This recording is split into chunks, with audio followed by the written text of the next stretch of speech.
خوبی ہے وہ اللہ کا یہ فرمان ہے کہ وجاء بقلب منیب، اور آیا رجوع کرنے والا دل لے کر۔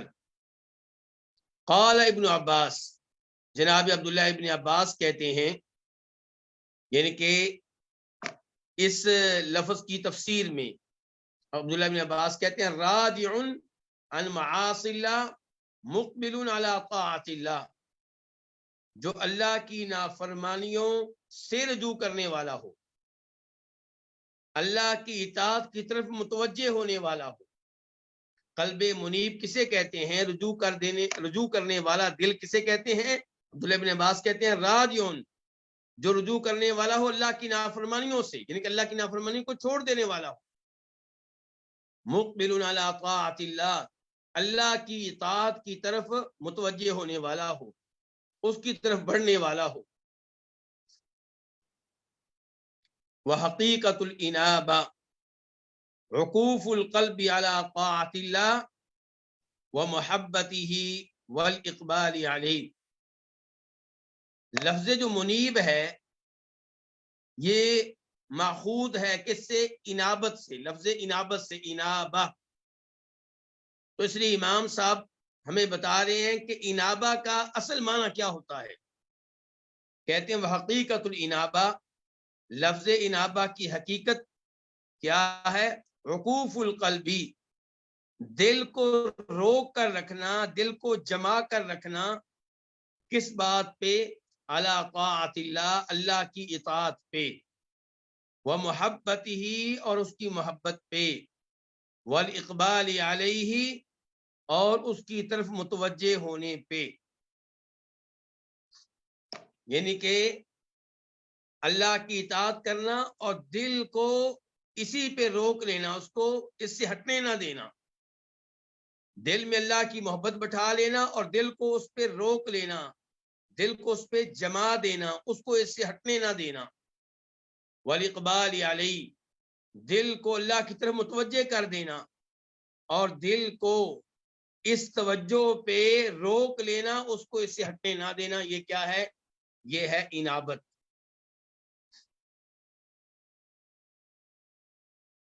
اس کے بعد آیت نمبر 34 ادخلوها بسلام ذالک یوم الخلود۔ کیا معنی ہے اس آیت کا؟ ادخلو، تم داخل ہو جاؤ، یعنی کہ اللہ رب العزت اس دن متقی لوگوں سے کہیں گے یا اللہ تعالیٰ کی طرف سے کہا جائے گا ادخلو، تم داخل ہو جاؤ، ہاں اس میں، کس میں؟ اس جنت میں، بسلام، سلامتی کے ساتھ۔ کیا مطلب ہے سلامتی کے ساتھ؟ امام ابن القیم رحمہ اللہ نے بسلام ان کی یہاں پہ وضاحت نہیں کی، تو کیا وضاحت ہے اس کی کہ سلامتی کے ساتھ؟ یعنی کہ جنت میں داخل ہو جاؤ اس حال میں کہ تمہیں کوئی فکر نہیں، کوئی ٹینشن نہیں، کوئی غم نہیں، سلامتی کے ساتھ داخل ہو جاؤ۔ اور دوسرا مطلب اس کا یہ بھی ہے کہ جنت میں داخل ہو جاؤ اس حال میں کہ ہر طرف سے السلام علیکم کی آواز آئے گی، اللہ تعالیٰ تمہیں کہے گا السلام علیکم، اللہ کے فرشتے کہیں گے السلام علیکم۔ ذالک یوم الخلود، یہ ہمیشہ رہنے کا دن ہے، موت نہیں آئے گی، یہ خطرہ نہیں ہے کہ مستقبل میں کیا ہونے والا ہے، جنت میں رہنا ہے اور ہمیشہ ہمیشہ جنت میں رہنا ہے۔ لہم ما یشاءون فیہا ولدینا مزید، ان کے لیے ہوگا، کن کے لیے؟ اہل جنت کے لیے، متقی لوگوں کے لیے کیا ہوگا ان کے لیے؟ ما، جو یشاؤون، وہ چاہیں گے، فیہا، اس میں، کس میں؟ جنت میں، ولدینا مزید، اور ہمارے پاس کچھ مزید بھی ہے۔ یہ آیت نمبر کون سی تھی؟ 35 یعنی کہ یہاں پہ دو باتیں بتائی گئی ہیں، اہل جنت کے لیے جنت میں کیا ہے؟ جو وہ چاہیں گے، جس چیز کی خواہش کریں گے انہیں ملے گی، جیسا کہ اللہ تعالیٰ نے ایک اور مقام پہ کہا وَلَكُمْ فِيهَا مَا تَشْتَهِي أَنفُسُكُمْ وَلَكُمْ فِيهَا مَا تَدَّعُونَ۔ اور ساتھ کیا ولدینا مزید، اور ہمارے پاس کچھ مزید بھی ہے. وہ مزید کیا ہے؟ مزید میں سب سے بڑی چیز جو داخل ہے، جو اس سے مراد ہے، جو اس سے مقصود ہے، وہ اللہ رب العزت کے چہرے کا دیدار ہے. اور یقیناً اہل جنت کے لیے، اہل ایمان کے لیے جنت سے بڑھ کر جو نعمت ہے وہ اللہ رب العزت کے چہرے کا دیدار ہے. اللہ تعالیٰ مجھے اور آپ سب کو ان میں سے بنائے جو بغیر حساب کتاب کے جنت میں جائیں گے اور اللہ رب العزت کے کریم چہرے کا دیدار کریں گے. اس کے بعد آیت نمبر 36 کیا آیت ہے یہ؟ وَكَمْ أَهْلَكْنَا قَبْلَهُمْ مِنْ قَرْنٍ هُمْ أَشَدُّ مِنْهُمْ بَطْشًا فَنَقَّبُوا فِي الْبِلَادِ هَلْ مِنْ مَحِيصٍ. اور کتنی ہی ایسی نسلیں ہیں، یہ قرآن کی آیت آپ کے سامنے آ چکی، اور کتنی ہی نسلیں ہیں جو ان سے زیادہ سخت تھی، بطشن پکڑ کے لحاظ سے، گرفت کے لحاظ سے. یعنی کہ ایسی ایسی قومیں گزری ہیں جو نبی علیہ الصلوۃ والسلام کی قوم سے زیادہ قوت والی تھیں، آپ کی قوم سے زیادہ طاقت والی تھیں. مثال کے طور پہ نوح علیہ السلام کی قوم، قوم عاد ہود علیہ السلام کی قوم، قوم ثمود صالح علیہ السلام کی قوم، فرعون کی قوم جن کی طرف موسیٰ علیہ السلام کو بھیجا گیا. تو اللہ تعالیٰ فرما رہے ہیں ان اقوام کو جو طاقت میں ان سے کہیں آگے تھیں، اپنے مد مقابل کو پکڑنے کے لحاظ سے ان سے کہیں آگے تھیں، لیکن ہم نے ان کو نیست و نابود کر کے رکھ دیا، تباہ و برباد کر کے رکھ دیا. فنقبوا فی البلاد، انہوں نے شہر کے شہر چھان مارے، لیکن حل من محیص، کیا کوئی بھاگنے کی جگہ ان کو ملی؟ نہیں ملی. تو یہ وارننگ ہے کن کے لیے؟ قریش کے لیے، اہل مکہ کے لیے، اور جو ان کے راستے پہ چلیں ان سب کے لیے وارننگ ہے. تو امام ابن القیم رحمہ اللہ کہتے ہیں ثم خوفہم، پھر اللہ تعالیٰ نے ان کو ڈرایا، خوف زدہ کیا. کس چیز سے ڈرایا، کیسے خوف زدہ کیا؟ بِأَن يُصِيبَهُم مِّنَ الْهَلَاكِ مَا أَصَابَ مَن قَبْلَهُم، اللہ نے ان کو ڈرایا اس بات سے کہ بِأَن يُصِيبَهُم، کہ ان کو سامنا کرنا پڑے گا، من الہلاکی، ہلاکت کا، ہلاکت میں سے ان کو سامنا کرنا پڑے گا اس چیز کا، ما اصاب من قبلہم، جس کا سامنا کرنا پڑا ان کو جو ان سے پہلے تھے. تو اللہ نے خبردار کیا ہے نبی علیہ السلام کی تکذیب کرنے والوں کو، آپ کا مذاق اڑانے والوں کو، آپ کے دین کا مذاق اڑانے والوں کو، کہ تمہیں ایسی ہلاکت کا سامنا کرنا پڑے گا جیسی ہلاکت کا سامنا کرنا پڑا ان لوگوں کو جو تم سے پہلے تھے. یصیبہم کا لفظی معنی کیا ہے؟ کہ ان کو پہنچے گا، ان پہ پہنچے گی ہلاکت، ان پہ آئے گی. اور آسان لفظوں میں ہم نے کیا کہا ہے کہ ان کو سامنا کرنا پڑے گا اس قسم کی ہلاکت کا، جس قسم کی ہلاکت کا سامنا کرنا پڑا ان کو جو ان سے پہلے تھے. وَأَنَّهُمْ كَانُوا أَشَدَّ مِنْهُمْ بَطْشًا، اللہ نے ڈرایا نمبر 1 اس چیز سے کہ ان کو ہلاکت کا سامنا کرنا پڑے گا جیسی ہلاکت کا سامنا کرنا پڑا ان لوگوں کو جو ان سے پہلے تھے. نمبر 2 یہ بتا کر اللہ نے ڈرایا کہ وَأَنَّهُمْ كَانُوا، اور بے شک وہ کون جو ان سے پہلے تھے، وَأَنَّهُمْ كَانُوا، کہ بے شک وہ تھے، اشد زیادہ سخت، منہم ان سے، بطشن پکڑ کے لحاظ سے، اپنے مد مقابل کو، دشمن کو پکڑنے کے لحاظ سے. وَلَمْ يَدْفَعْ عَنْهُمُ الْهَلَاكَ شِدَّةُ بَطْشِهِمْ، اور ان کی سخت پکڑ نے، لم يدفع عنہم، ان کی سخت پکڑ ان سے دور نہ کر سکی، کس کو؟ الہلاک، ہلاکت کو. لم يدفع، نہ دور کر سکی، نہ ہٹا سکی، عنہم، ان سے، کن سے؟ ان پہلے لوگوں سے. ان سے دور نہ کر سکی الہلاک ہلاکت کو. کون سی چیز دور نہ کر سکی؟ شدت و بطشہم، ان کی سخت پکڑ. یعنی کہ وہ پکڑ کے لحاظ سے بڑے سخت تھے، بڑی قوت والے تھے، لیکن ان کی یہ قوت ان کے کام نہیں آئی جب اللہ کی طرف سے عذاب آیا، جب اللہ نے ان کو ہلاک کرنا چاہا.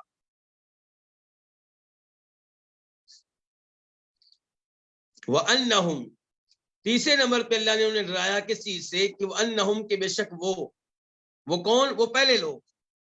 وَأَنَّهُمْ عِنْدَ الْهَلَاكِ، بے شک وہ ہلاکت کے موقع پہ تقلبوا، وہ پھرے، وطافوا، اور گھومے، فی البلاد، شہروں میں، هل یجدون محیصا، کیوں گھومے شہروں میں، کیوں چکر لگائے انہوں نے؟ کہ حل یجدون، کیا وہ پاتے ہیں، محیصا، کوئی بھاگنے کی جگہ، ومنجن من عذاب اللہ، اور اللہ کے عذاب سے نجات پانے کی جگہ.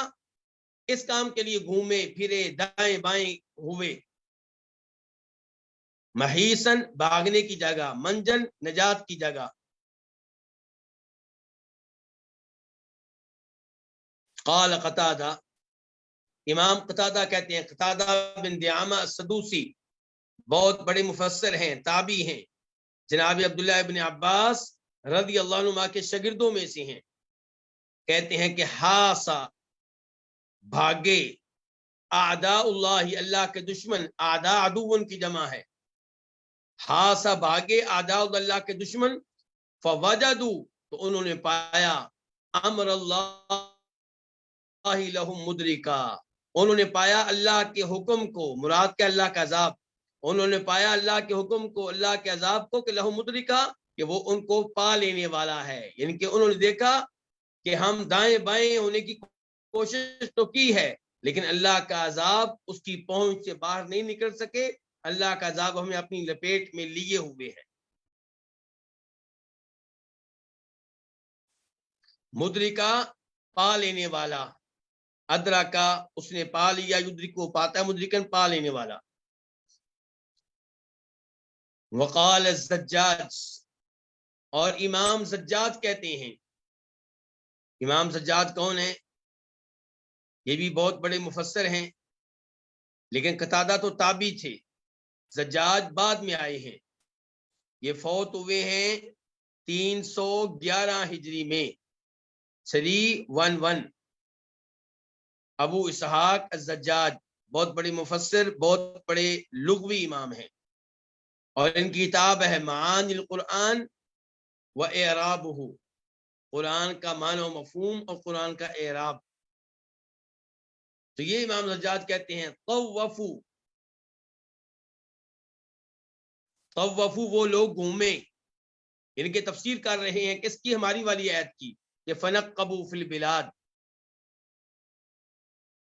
امام زجاج کہتے ہیں طوفو، وہ بہت گھومے، وفتشو، اور بہت انہوں نے جستجو کی.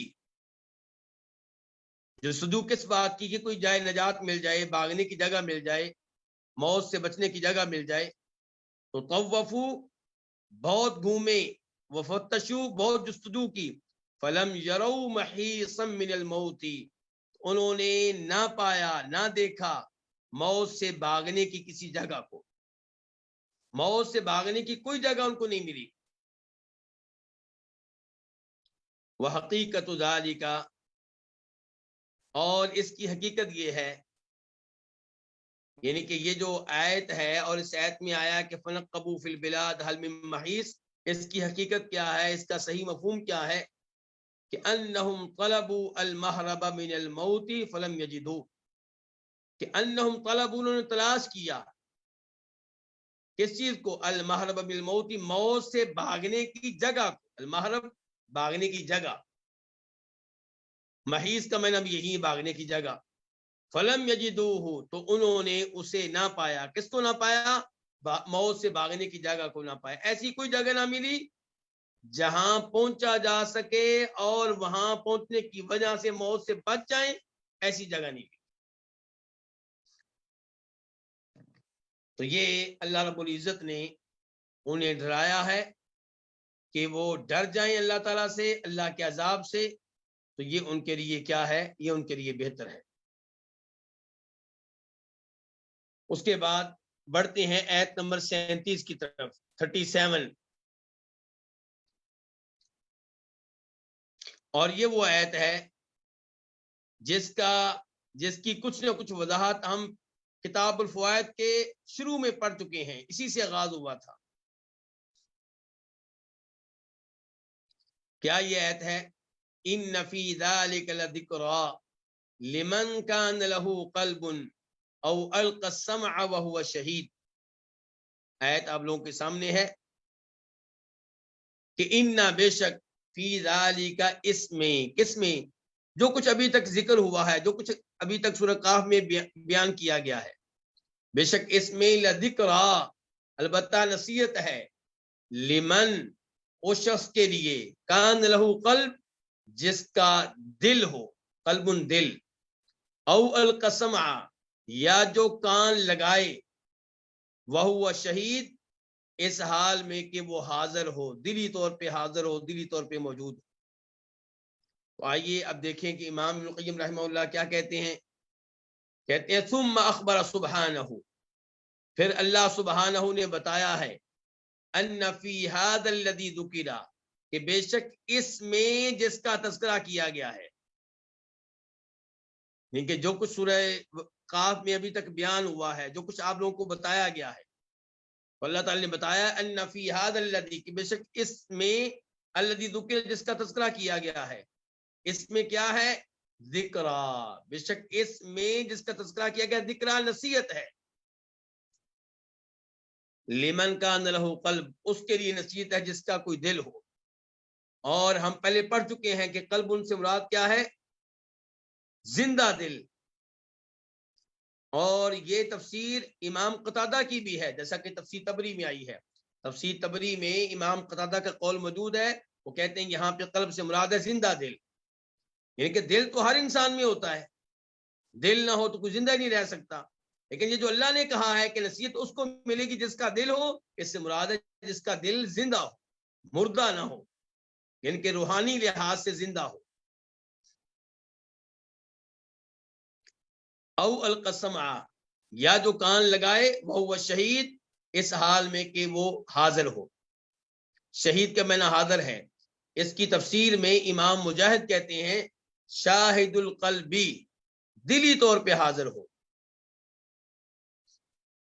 تو آیت نمبر 37 پہ امام ابن القیم رحمہ اللہ نے بہت زیادہ گفتگو نہیں کی، کیونکہ اس پہ گفتگو پہلے گزر چکی ہے۔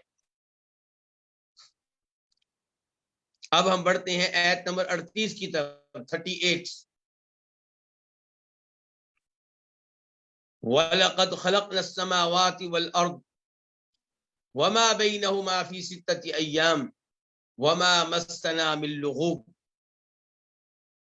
اور وَلَقَدْ اور البتہ تحقیق، لام کا معنی ہوتا ہے البتہ، قد کا معنی تحقیق، یعنی کہ یقینی بات ہے، پکی بات ہے۔ یہ مفہوم ہے ان دونوں الفاظ کا کہ یقینی بات ہے، پکی بات ہے کہ خلقنا ہم نے پیدا کیا،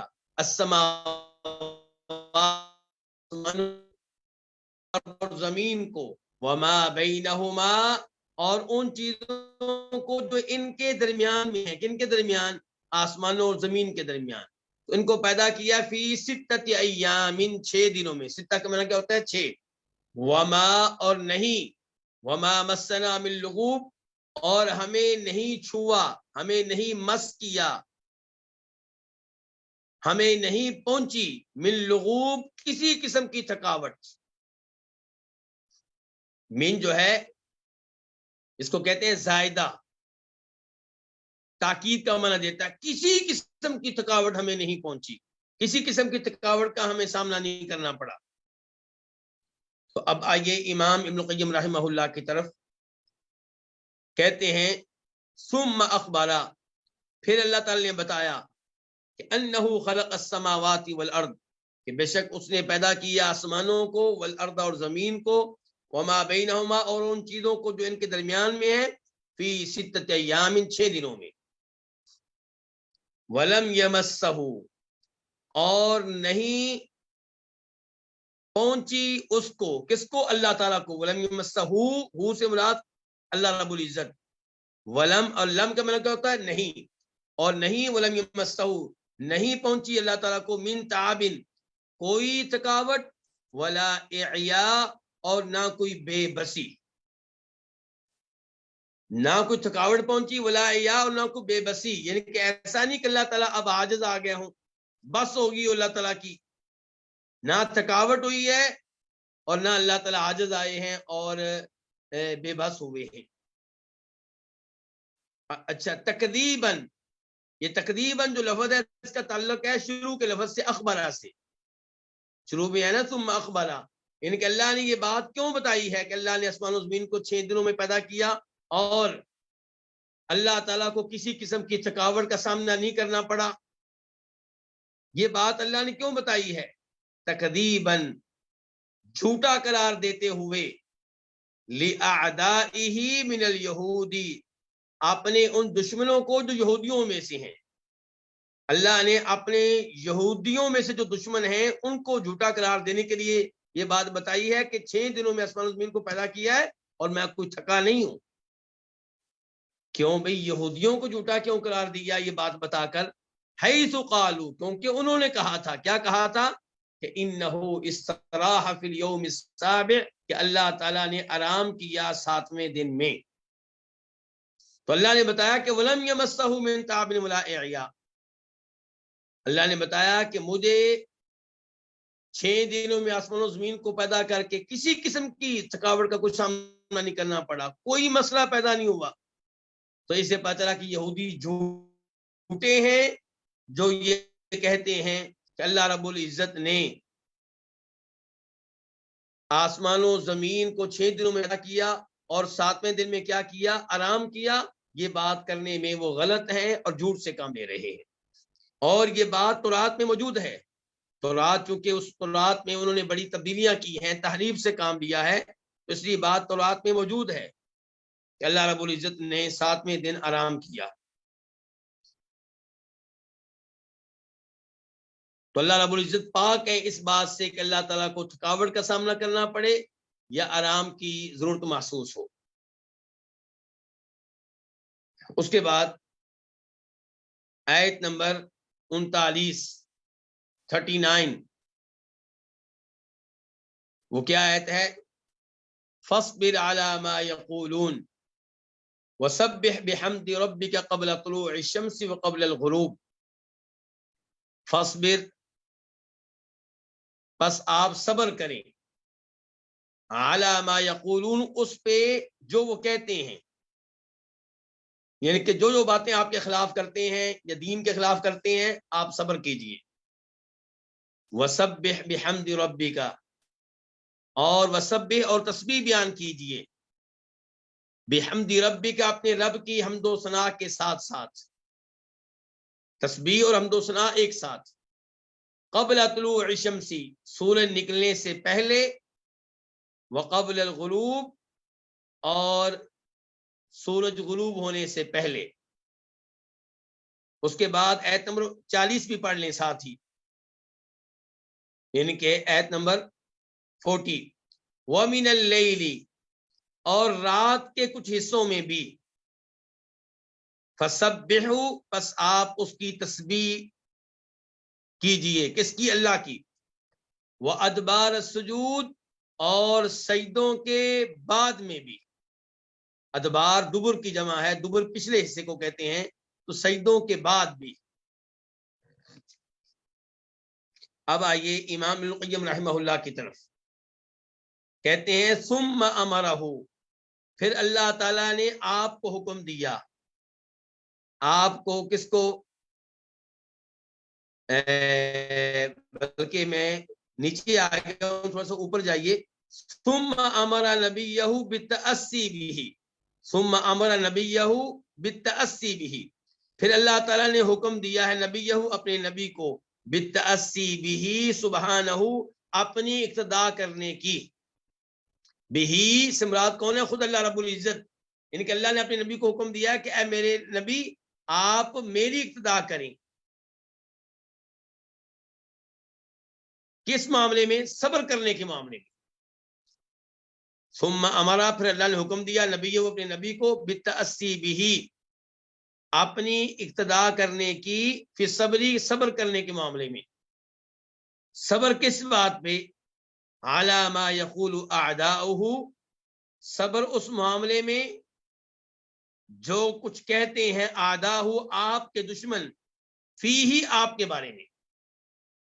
مثال کے طور پہ آپ کو کیا کہتے تھے؟ مجنون، نعوذ باللہ، مینٹل، جادوگر، کبھی آپ کو کہتے کاہن، کبھی کہتے کہ قرآن اپنی طرف سے گھڑا ہے. تو یہ ساری باتیں ایسی تھیں جن سے آپ کو تکلیف ہوتی، آپ پریشان ہوتے. ظاہر ہے کہ آپ انسان تھے، تمام انسانوں میں سب سے اعلیٰ تھے، لیکن تھے انسان. تو اس لیے ایسی باتیں سن کے آپ پریشان ہوتے، آپ کا دل تنگ ہو جاتا.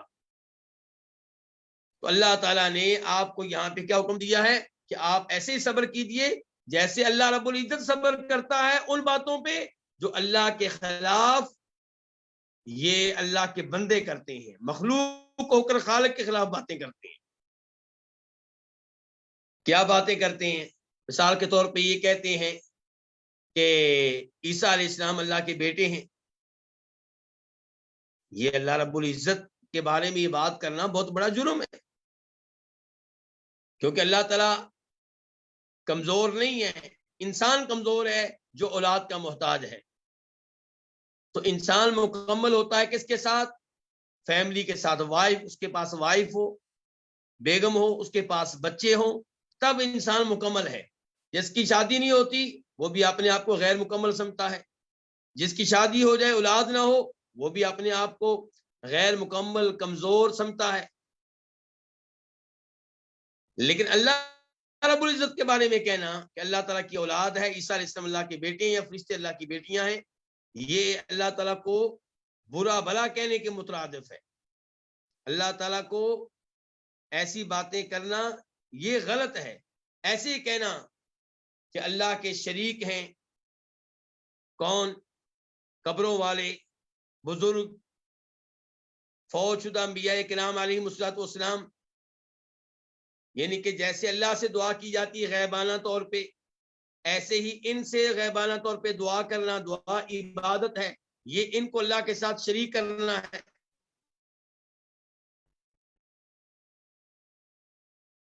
تو اس لیے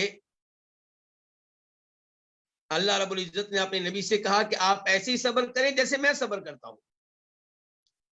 اب دیکھیے کہ ثم امر نبیہ، پھر اللہ نے حکم دیا اپنے نبی کو بالتأسی بھی، اپنی اقتدا کرنے کا، فی صبری، اس معاملے میں اقتدا کرنے کا، صبر کرنے کے معاملے میں. کس چیز پہ صبر؟ علی ما یقول، اس چیز پہ جو کہتے ہیں، ان الفاظ پہ جو کہتے ہیں اعداؤ، آپ کے دشمن، فی، آپ کی ذات کے بارے میں. کما انہ سبحانہ، جیسے اللہ سبحانہ نے صبر کیا، علی قول الیہودی، یہودیوں کی اس بات پہ کہ انہ استراح، کہ بے شک اللہ نے آرام کیا ہے. یعنی کہ 6 دن آسمان و زمین کو پیدا کیا، 7ویں دن آرام کیا ہے. یہ الفاظ کے اللہ نے آرام کیا ہے، یہ جرم ہے. ولا احد اصبر، اور نہیں ہے کوئی بھی، اصبر، زیادہ صبر کرنے والا، علی اذن یسمعہ، اس تکلیف پہ جس کو وہ سنتا ہے، اس پہ کوئی نہیں ہے زیادہ صبر کرنے والا، منہ، اللہ سے بڑھ کر، منہ، اللہ سے. تو اللہ سے بڑھ کر ان الفاظ پہ صبر کرنے والا، جو الفاظ وہ سنے، اللہ سے بڑھ کر ایسا کوئی نہیں ہے. یعنی کہ آپ کو ہو کہ آپ کے بارے میں کچھ باتیں کی جا رہی ہیں، باتیں کیا ہیں؟ تکلیف پہنچانے والی، وہ سن کر آپ صبر کریں. اس معاملے میں اللہ سے آگے کوئی نہیں ہے. کیا دلیل ہے کہ اس معاملے میں اللہ سے آگے کوئی نہیں ہے؟ دلیل کافروں کا دنیا میں رہنا، بلکہ مسلمانوں سے زیادہ کون ہے؟ کافر. اور ہر کافر تقریباً اللہ تعالیٰ کو برا بلا کہتا ہے. اللہ کے ساتھ کسی اور کو شریک کرتا ہے تو یہ اللہ تعالیٰ کو برا بلا کہنا ہے. کسی کو اللہ کا بیٹا بیٹی قرار دینا اللہ کو برا بلا کہنا ہے. کسی کو اللہ کا شریک بنانا اللہ کو برا بلا کہنا ہے. یہ کام صبح و شام ہو رہا ہے، اور پھر بھی ایسے لوگ زندہ ہیں، اللہ کی زمین پہ پھر رہے ہیں، اللہ ان کو رزق دیتا ہے، اللہ ان کو بیٹے دیتا ہے، اللہ ان کو مال دیتا ہے، اللہ ان کو زندگی دے رہا ہے، فوراً اللہ ان کو پکڑتا نہیں ہے، اللہ ان کو فوراً مواخذہ نہیں کرتا، فوراً اللہ ان پہ عذاب نہیں بھیجتا، کیا بندہ بتا سکتے ہیں کہ اللہ کا صبر کرنے والے ہیں؟ اللہ کے نبی سے کہا ہے کہ آپ بھی ایسے ہی صبر کیجیے۔ یہ جو آخری الفاظ ہیں کہ ولا احد اصبر ولا اذن يسمع منه، نہیں ہے کوئی اللہ سے زیادہ صبر کرنے والا اس تکلیف والے ان الفاظ پہ وہ سنتا ہے۔ یہ حدیث کے الفاظ ہیں، یہ حدیث کے الفاظ ہیں، بلکہ یہ کتاب جو شیخ عزیر شمس والی ہے، اس کا آپ دیکھیں حاشیہ نمبر 2، وہاں پہ لکھا بھی ہوا ہے کہ یہ حدیث کے الفاظ ہیں جنہیں روایت کیا امام بخاری نے، اور نمبر بھی لکھا ہوا ہے 6099 6099، اور امام مسلم نے بھی روایت کیا ہے، نمبر ہے 2804 2804، اور راوی کون ہے؟ ابو موسیٰ اشعری رضی اللہ تعالی عنہ۔ تو اس حدیث کے وہ الفاظ جو مسلم شریف میں آئے ہیں وہ میں آپ کے سامنے رکھتا ہوں کہ ما احد اصبر علی ادا یسمعہ من اللہ، نہیں ہے کوئی بھی اللہ سے زیادہ صبر کرنے والا ان تکلیف دینے والے الفاظ پہ جن کو اللہ سنتا ہے۔ انہم یجعلون لہ ندا، وہ اللہ تعالیٰ کا کسی کو شریک بنا دیتے ہیں، ویجعلون لہ ولدا، کسی کو اللہ کا بیٹا قرار دیتے ہیں، وہو مع ذالک، اس سب کے باوجود اللہ تعالیٰ یرزقہم، ان کو رزق دیتا ہے، ویعافیہم، اور ان کو عافیت دیتا ہے، صحت دیتا ہے، ویعطیہم، کہ ان کو نعمتیں دیتا ہے۔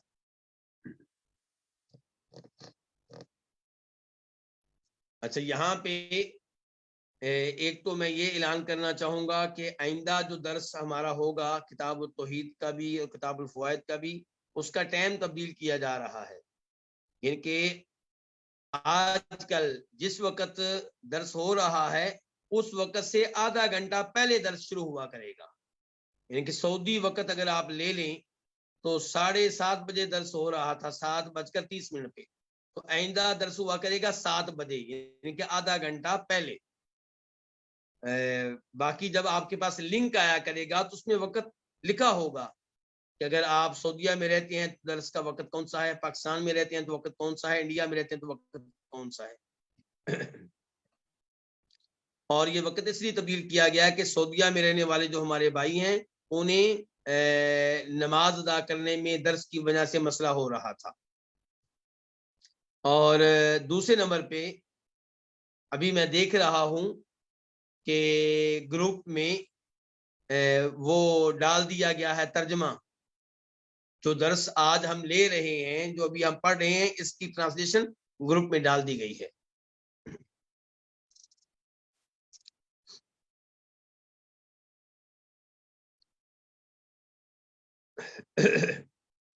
آگے بڑھتے ہیں۔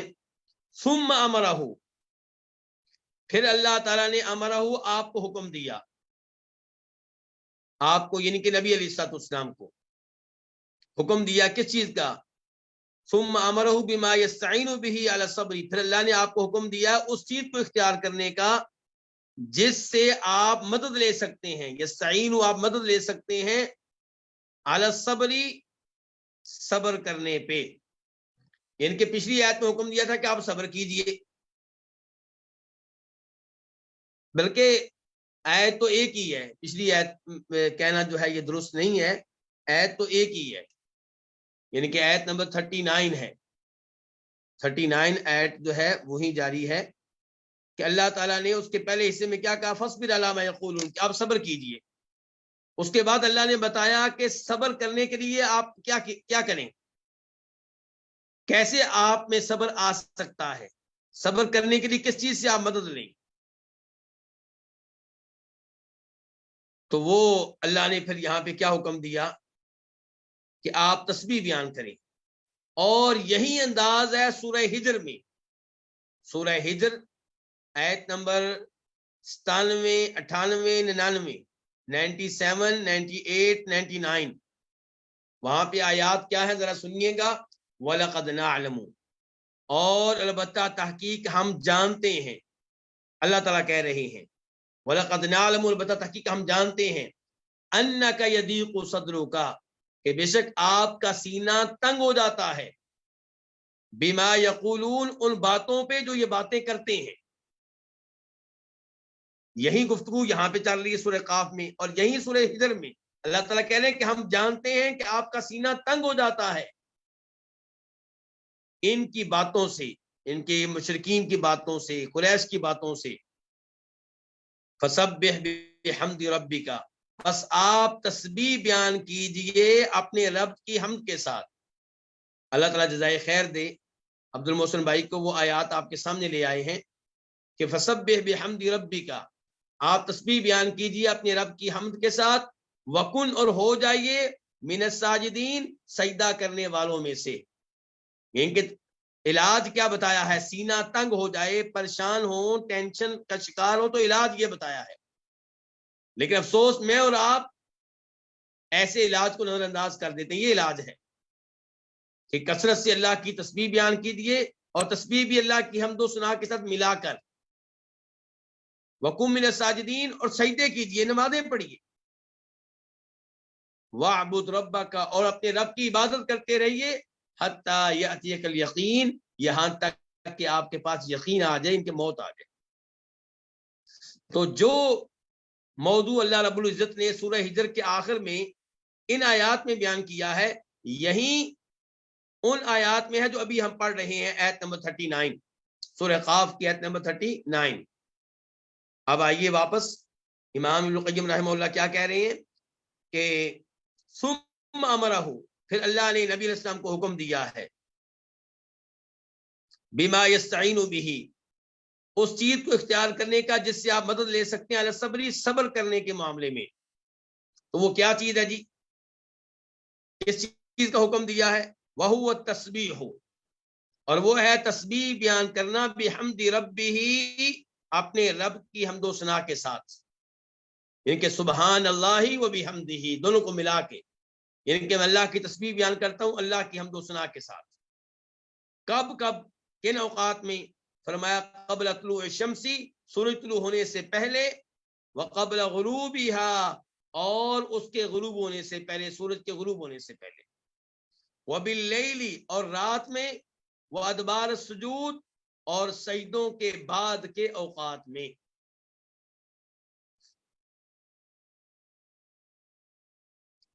یہاں پہ تسبیح اور حمد سے کیا مراد ہے؟ آئیے اس کے لیے نبی علیہ الصلوۃ والسلام کی ایک حدیث کی جانب رجوع کرتے ہیں، اور یہ حدیث بخاری شریف میں اس کا نمبر ہے 4851، 4851. راوی ہیں اس حدیث کے جناب جریر بن عبداللہ البجلی رضی اللہ تعالی عنہ. کہتے ہیں کہ 14ویں رات کا چاند چمک رہا تھا، تو فرمایا اس کو دیکھ کر نبی علیہ الصلوۃ والسلام نے، انکم سترون ربکم کما ترون ھذا، تم اپنے رب کو ایسے ہی دیکھو گے جیسے تم اس کو دیکھ رہے ہو. کس کو؟ اس چاند کو. لا تضامون فی رؤیتہ، تمہیں دیکھنے کے معاملے میں کسی مشقت کا، بھیڑ کا، رش کا سامنا نہیں کرنا پڑے گا.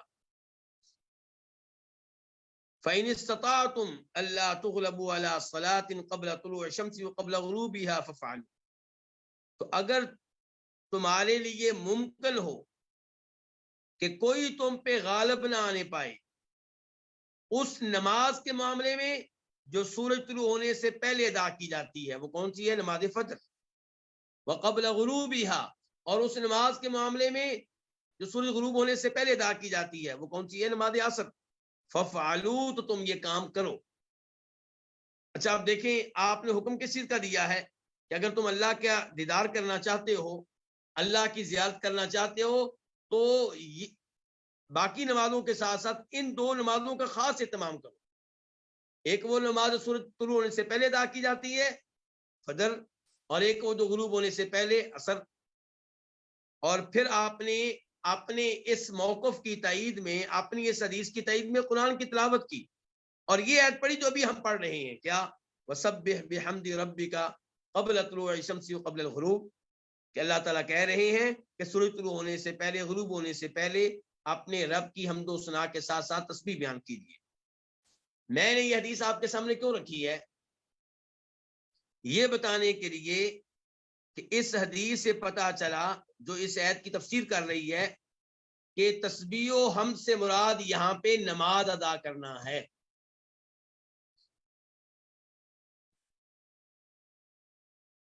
بسا اوقات نماز کے اوپر لفظ سجدہ بول دیا جاتا ہے، جیسا کہ اس آیت میں بولا گیا جو ابھی ہم پڑھ رہے تھے سورہ ہجر کی آیت، کہ وَقُم مِنَ الساجدین، اور آپ ہو جائیے سجدہ کرنے والوں میں سے. مراد یہ ہے کہ نمازیں پڑھا کریں. اور کبھی نماز کو رکوع کہا جاتا ہے، جیسا کہ اللہ تعالیٰ کہتے ہیں وَرْكَعُوا مَعَ الرَّاكِعِينَ، اور رکوع کرو رکوع کرنے والوں کے ساتھ مل کر، کیونکہ یہ چیزیں نماز کی اہم چیزیں ہیں. اور جیسے سورہ فاتحہ کو صلاۃ کہہ دیا گیا ہے، تو ایسے ہی نماز کی ایک اہم چیز کیا ہے؟ اللہ کی تسبیح اور اللہ کی حمد و ثنا. آپ نماز کے شروع میں کیا کہتے ہیں؟ سبحانک اللہم و بحمدک وتبارک اسمک وتعالی جدک. یہ کیا ہے؟ اللہ کی تسبیح اور حمد و ثنا. سجدے میں آپ کیا کہتے ہیں؟ سبحانک اللہم ربنا و بحمدک اللہم اغفر لی. تسبیح اور حمد و ثنا. رکوع میں بھی یہی آپ پڑھتے ہیں. تو اللہ نماز نام ہے تلاوت کے ساتھ ساتھ اللہ کی تسبیح بیان کرنے کا، اللہ کی حمد و ثنا بیان کرنے کا. اس لیے یہاں پہ جو تسبیح اور حمد کا لفظ بولا گیا، کس پہ بولا گیا؟ نماز پہ. کس سے پتہ چلا؟ اس حدیث کے ذریعے جو بھی میں نے آپ کے سامنے رکھی ہے. تو گویا کہ اللہ تعالیٰ نے جیسے سورہ ہجر میں آپ کو حکم دیا ہے کہ آپ اللہ کی تسبیح اور حمد بیان کریں اور سجدہ کرنے والوں میں سے ہو جائیں، ایسے ہی اللہ تعالیٰ یہاں پہ کہہ رہے ہیں کہ آپ اللہ کی تسبیح بیان کیجیے حمد و ثنا کے ساتھ ملا کر. کب؟ سورج طلوع ہونے سے پہلے. یہ کون سی نماز ہو گئی؟ نماز فجر. وقبل غروبها، اور اس کے غروب ہونے سے پہلے. عصر کی نماز جس میں آ گئی، اور آپ کہہ سکتے ہیں کہ ظہر کی بھی آ گئی. اس میں کتنی نمازیں ہو گئیں؟ 3. وباللیل، اور رات میں بھی. اس میں کون سی نمازیں آ جائیں گی؟ مغرب کی، عشاء کی، اور دیگر نمازیں بھی. وادبار السجود، اور سجدوں کے بعد کے اوقات میں بھی یہی کام کیجئے. کون سا کام؟ نماز ادا کرنے کا. اب سوال پیدا ہو گیا کہ وہ ادبار السجود سے مراد کون سی نماز ہے؟ سجدوں کے بعد بھی اس سے مراد کون سی نماز ہے؟ فقیلا، تو کہا گیا ہے، ان کے پہلا قول بیان کرنے لگے ہیں امام ابن القیم رحمہ اللہ. فقیلا تو کہا گیا هو الوتر، کہ اس سے مراد کیا ہے؟ نماز وتر. وقیلا، اور کہا گیا ہے دوسرا قول الرکعتان بعد المغرب، وہ 2 رکعتیں جو مغرب کے بعد ادا کی جاتی ہیں. کتنے قول ہو گئے؟ 2 قول. پہلا قول کیا کہ وہ ادبار السجود، کہ یہ جو کہا گیا سجدوں کے بعد کے اوقات میں بھی تسبیح اور حمد بیان کیجیے، یعنی کہ نماز پڑھیے. اس سے مراد کیا ہے؟ نماز وتر. اور دوسرا قول یہ ہے کہ اس سے مراد یہ ہے کہ وہ 2 رکعتیں جو مغرب کے بعد ہوتی ہیں. والاول قول ابن عباس، پہلا جو قول ہے وہ عبداللہ ابن عباس رضی اللہ عنہما کا قول ہے. یہ کہ جو پہلی تفسیر ہے کہ نماز وتر اس سے مراد ہے، یہ تفسیر کس کی طرف سے؟ عبداللہ ابن عباس کی طرف سے. والثانی، اور جو دوسرا قول ہے، دوسرا قول کیا ہے؟ کہ اس سے مراد مغرب کے بعد جو 2 رکعتیں ادا کرتے ہیں، 2 سنتیں ادا کرتے ہیں، وہ مراد ہے.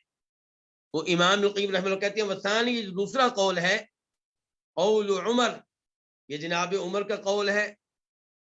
عمر بن خطاب رضی اللہ عنہ. وعلی، اور یہ جناب علی کا قول ہے جو ہمارے چوتھے خلیفہ راشد ہیں. وابی ہریرہ، اور یہ جناب ابو ہریرہ کا قول ہے. والحسن ابن علی، اور یہ جناب حسن بن علی رضی اللہ عنہ کا قول ہے. آپ دیکھیے یہاں پہ جناب علی کا تذکرہ بھی آ گیا، ان کے بیٹے حسن کا تذکرہ بھی آ گیا. تو پتہ چلا امام ابن القیم رحمہ اللہ اور دیگر ائمہ حدیث، ائمہ تفسیر جس طرح صحابہ کرام سے محبت کرتے ہیں ایسے ہی آل بیت سے بھی محبت کرتے ہیں، ان کے اقوال بیان کرتے ہیں۔ وَإِحْدَى الرِّوَایَتَيْنِ یعنی ابن عباس، اور یہ جو دوسرا قول ہے یہ جناب عمر کا بھی قول ہے، علی کا بھی، ابو ہریرہ کا بھی، حسن کا بھی، اور عبداللہ ابن عباس سے بیان کردہ دو روایتوں میں سے ایک روایت ہے۔ احدا ایک ہے، الروایتین دو روایتوں میں سے عبداللہ ابن عباس سے، یعنی عبداللہ ابن عباس کا ایک قول پہلے گزر گیا کہ ادبار السجود سے مراد نماز وتر ہے، کہتے ہیں ایک اور قول بھی ہے عبداللہ ابن عباس کا، ایک اور روایت بھی ہے۔ کچھ لوگ کہتے ہیں کہ عبداللہ ابن عباس نے کہا تھا کہ اس سے مراد مغرب کے بعد والی دو رکھتے ہیں۔ اچھا جی، اب یہ جو عبداللہ ابن عباس کی طرف دوسرا قول منسوب کیا گیا ہے تو اس بارے میں ترمذی شریف میں روایت آتی ہے اور اس کا نمبر ہے 3275 3275، اور اس روایت میں عبداللہ ابن عباس نے یہ نہیں کہا کہ میرا قول ہے، میرا موقف ہے، وہ کہتے ہیں اللہ کے رسول نے کہا، تو وہ اللہ کے رسول کی طرف نسبت کرتے ہیں، اور اس سے پتہ چلتا ہے کہ اس سے مراد کیا ہے، مغرب کے بعد کی دو رکھتے ہیں۔ لیکن وہ جو روایت ہے وہ نبی علیہ السلام سے ثابت نہیں ہے بلکہ ضعیف ہے، شیخ البانی رحمہ اللہ نے بھی اس کو ضعیف قرار دیا ہے۔ تو بہرحال دو قول ہو چکے ہیں، آگے چلیے۔ وعن ابن عباس روایت ثالثہ، اور عبداللہ ابن عباس سے ایک تیسری روایت ہے، وہ کیا ہے کہ انہ تسبیح باللسان، اس سے مراد ہے زبان کے ساتھ تسبیح بیان کرنا، زبان کے ساتھ۔ ان کے پہلے ہم کیا کہہ رہے تھے کہ تسبیح سے مراد ہے نماز پڑھنا، اب تیسری جو روایت ہے اس میں کیا کہ انہ تسبیح باللسان، اس سے مراد ہے زبان کے ساتھ تسبیح بیان کرنا، سبحان اللہ کہنا، سبحان اللہ سبحان اللہ۔ کب کہنا؟ ادبار الصلوات المکتوبات، فرض نمازوں کے بعد، یعنی کہ جو اللہ نے کہا ہے کہ وہ ادبار السجود اور سجدوں کے بعد کے اوقات میں بھی، تو اس سے مراد اس روایت کے مطابق نماز نہیں ہے بلکہ اس سے مراد یہ کہ نماز کے بعد بیٹھ کے اللہ کا ذکر کیا کریں، تسبیحات پڑھا کریں، 33 مرتبہ کہیں سبحان اللہ، 33 مرتبہ کہیں الحمدللہ، 34 مرتبہ کہیں اللہ اکبر، تو یہ مراد ہے اس سے۔ لیکن یہ جو تیسری روایت امام القیم رحمہ اللہ نے بیان کی ہے، یہ انہوں نے کہاں سے لی ہے؟ تفسیر طبری سے، تفسیر ابن کثیر سے، اور یہ صحیح بخاری میں بھی آتی ہے۔ صحیح بخاری میں اس کا نمبر ہے 4852 4852، اور صحیح بخاری میں جب میں نے اس کے الفاظ دیکھے تو وہ کیا تھے؟ قال ابن عباس، عبداللہ ابن عباس کہتے ہیں امرہ، اللہ تعالیٰ نے آپ کو حکم دیا ہے ان یسبح، کہ آپ تسبیح کریں فی ادبار الصلوات کلھا، تمام نمازوں کے بعد۔ تو یہاں پہ یہ نہیں آیا کہ زبان کے ساتھ، بخاری کے اس روایت میں یہ نہیں ہے کہ زبان کے ساتھ، تو عبداللہ ابن عباس کے ان الفاظ سے یہاں پہ بھی مراد نمازیں لی جا سکتی ہیں۔ مطلب ہو جائے گا کہ ہر فرض نماز کے بعد جو نفل پڑھے جاتے ہیں وہ آپ پڑھا کریں، جو سنتیں پڑھی جاتی ہیں وہ آپ پڑھا کریں۔ اچھا، یہاں پہ ایک قول اور ہے جس کا تذکرہ امام القیم رحمہ اللہ نے نہیں کیا، وہ قول کس کا ہے؟ ابن زید کا، عبد الرحمن بن زید بن اسلم، وہ کہتے ہیں کہ اس سے مراد کیا ہے؟ النوافل، نفلی نمازیں، یعنی کہ ہر نماز کے بعد جو نفل نمازیں ہیں سنتے ہیں وہ پڑھا کریں۔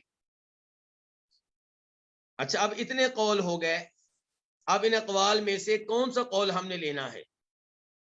تو قرآن کے الفاظ عام ہیں، وادبار السجود اور سجدوں کے بعد بھی،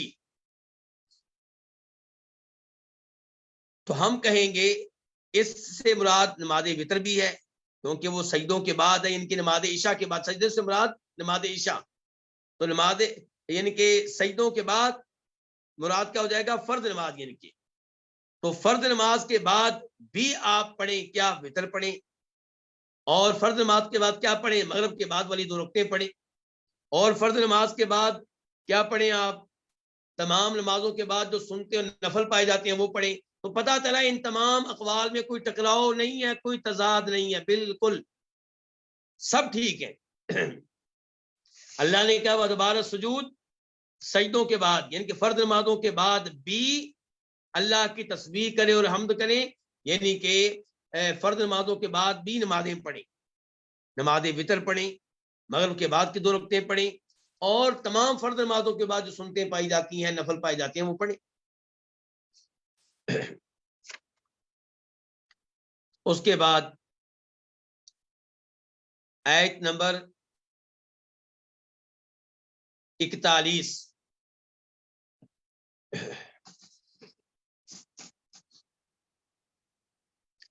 آیت نمبر 41 ہے وَاسْتَمِعْ يَوْمَ يُنَادِ الْمُنَادِ مِن مَّكَانٍ قَرِيبٍ، وَاسْتَمِعْ اور آپ غور سے سنیں،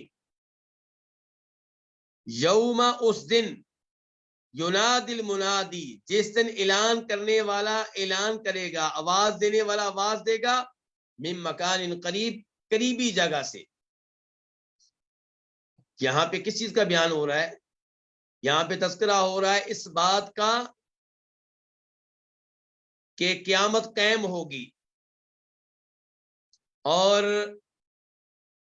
آواز لگائی جائے گی، اور قبروں سے نکلنے والا ہر شخص سمجھے گا کہ آواز میرے قریب سے ہی آ رہی ہے، کوئی یہ نہیں سمجھے گا کہ آواز کہیں دور سے آ رہی ہے۔ تو یہ قیامت کا بیان ہو رہا ہے۔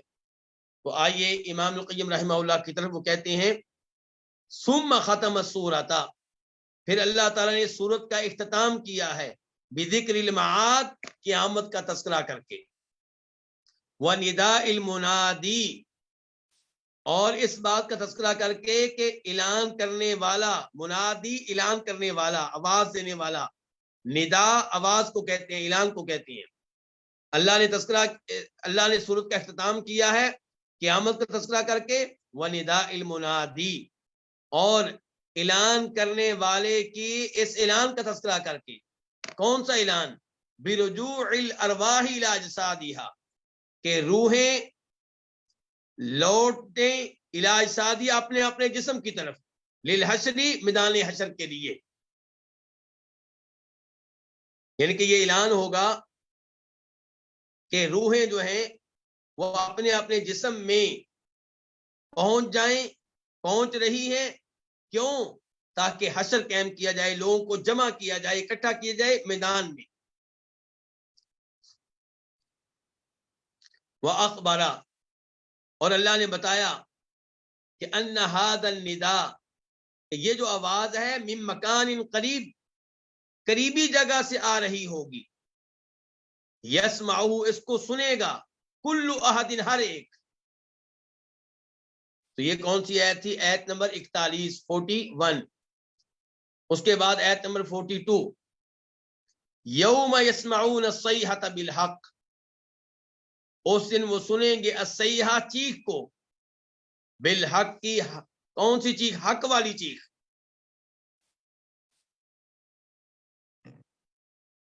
اب آئیے امام القیم رحمہ اللہ کی طرف، تو وہ کہتے ہیں کہ یوم یسمعون الصیحۃ، اس دن وہ سنیں گے الصیحہ، چیخ کو، بالحق کی، وہ حق کی چیخ ہوگی۔ کیا مطلب؟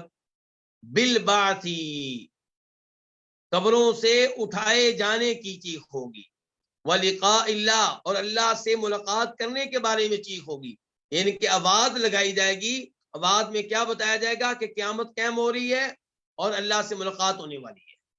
تو بالحق کی تفسیر جو امام القیم رحمہ اللہ نے کی ہے وہ کیا ہے؟ بالبعث، کہ وہ چیخ، وہ آواز اس چیز کی ہوگی کہ بالبعث ہی لوگ اٹھیں قبروں سے، ولقاء اللہ، اور اللہ کے سامنے آئیں، اللہ سے ملاقات کریں۔ اس کے بعد ہے جی آیت نمبر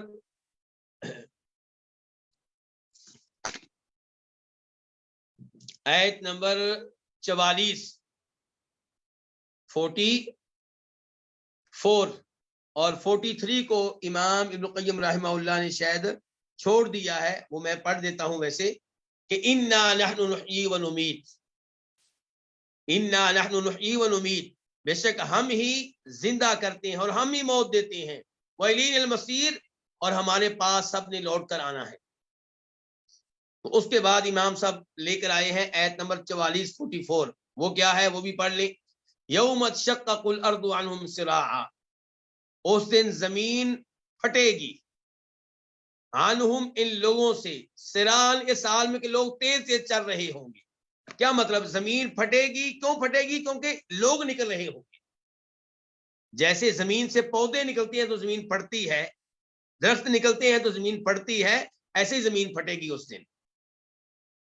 ذالک حشر، یہ جو حشر جمع کرنا، علینا ہمارے لیے، یسیر بہت آسان ہے۔ اب آئیے امام القیم رحمہ اللہ کی طرف کہتے ہیں یوم تشقق الارض عنہم، اس دن زمین ان سے پھٹے گی، کما تتشقق عن النبات، جیسا کہ زمین پھٹتی ہے عن النباتی، پودے کی وجہ سے، پودوں کی وجہ سے۔ فیخرجون، چنانچہ لوگ نکلیں گے، سراعا اس حال میں کہ تیز تیز چل رہے ہوں گے، من غیر مہلتین، بغیر کسی مہلت کے، ولا بطن، بغیر کسی سستی کے۔ ذالک حشر یسیر، یہ جمع کرنا یسیر بہت آسان ہے، علیہ سبحانہ، اللہ سبحانہ کے لیے، اللہ تعالیٰ کے لیے یہ کام کرنا بہت آسان ہے۔ اس کے بعد آیت نمبر 45 اور یہ آخری آیت ہے 45، پہلے ترجمہ سن لیں۔ نحن اعلم، اللہ تعالیٰ کہہ رہے ہیں ہم اچھی طرح جانتے ہیں، بما یقولون، ان باتوں کو جو یہ باتیں کرتے ہیں، جو یہ باتیں کہتے ہیں، یعنی کہ جو یہ دین کا مذاق اڑاتے ہیں، جو کفر کرتے ہیں، تکذیب کرتے ہیں، اللہ کے رسول کا مذاق اڑاتے ہیں، آخرت کا مذاق اڑاتے ہیں، اللہ تعالیٰ کہتے ہیں ہم سب جانتے ہیں۔ تو اس میں کیا دھمکی ہے؟ تو ہم جانتے ہیں ان باتوں کو جو یہ کہتے ہیں، وما انت علیہم بجبار، اور آپ ان پہ کوئی زبردستی کرنے والے نہیں ہیں۔ وما کا معنی کیا؟ نہیں، اور بجبار کی بات جو ہے یہ اس کو کہتے ہیں زائدہ، اس لیے اس کا معنی کرتے ہیں تاکید والا، کہ آپ بالکل بھی ان پہ زبردستی کرنے والے نہیں ہیں۔ فذکر، تو آپ نصیحت کیجئے، بالقرآن، قرآن کے ساتھ، من یخاف، اس کو جو ڈرے، وعیدی، میرے عذاب کے وعدے اور دھمکی سے، میرے عذاب کی وارننگ سے۔ اب آئیے امام القیم رحمہ اللہ کی طرف، کہتے ہیں ثم اخبر سبحانہ، پھر اللہ سبحانہ نے بتایا ہے کہ انہ عالم، کہ وہ جانتا ہے، بما یقول اعداؤہ، ان باتوں کو جو باتیں کہتے ہیں اعداؤہ، اس کے دشمن، اللہ کے دشمن۔ تو یہ اس بات کا مطلب کیا ہے؟ اس کا مطلب یہ ہے کہ یہ دھمکی دی جا رہی ہے، اس کا مطلب یہ ہے کہ تمہیں سزا ملے گی۔ اس لیے امام القیم کہتے ہیں وذالک، اور یہ جو الفاظ ہیں، یتضمن، یہ مشتمل ہیں، مجازاتہ لہم، ان کو، مجازاتہ، یہ مشتمل ہے مجازاتہ، اللہ تعالیٰ کی طرف سے سزا دینے کو، جزا دینے کو، لہم، ان کو۔ یہ الفاظ بتا رہے ہیں کہ اللہ تعالیٰ ان کو سزا دے گا۔ مجازاتہ، ہو سے مراد کون ہے؟ اللہ تعالیٰ۔ تو یہ تضمن، مشتمل ہیں، یہ جو الفاظ ہیں یہ مشتمل ہیں مجازاتہ، اللہ تعالیٰ کی طرف سے جزا دیے جانے کو، لہم، ان کو، بقولہم، ان کی ان باتوں پہ، اذ، کیونکہ، لم یخفى علیہ، کیونکہ یہ باتیں اللہ تعالیٰ سے مخفی نہیں ہیں، پوشیدہ نہیں ہیں، وہو سبحانہ، اور اللہ تعالیٰ، یذکر، تذکرہ کی، اللہ تعالیٰ تذکرہ کرتے ہیں، علمہ، اپنے علم کا، وقدرتہ، اپنی قدرت کا، لتحقیق الجزائی، سزا کو دینے کے لیے۔ تو اللہ تعالیٰ بتاتے ہیں کہ میں جانتا ہوں، اس لیے سزا دوں گا۔ اللہ تعالیٰ بتاتے ہیں کہ میں قادر و قدیر ہوں، اس کا مطلب ہے کہ میں سزا دوں گا، جو برے اعمال دنیا میں کر رہے ہو ان کی سزا تمہیں مل کر رہے گی۔ ثم اخبرہ، پھر اللہ نے بتایا ہے اسی آیت میں ہی، انہ لیس بمسلط علیہم، کہ بے شک وہ کون؟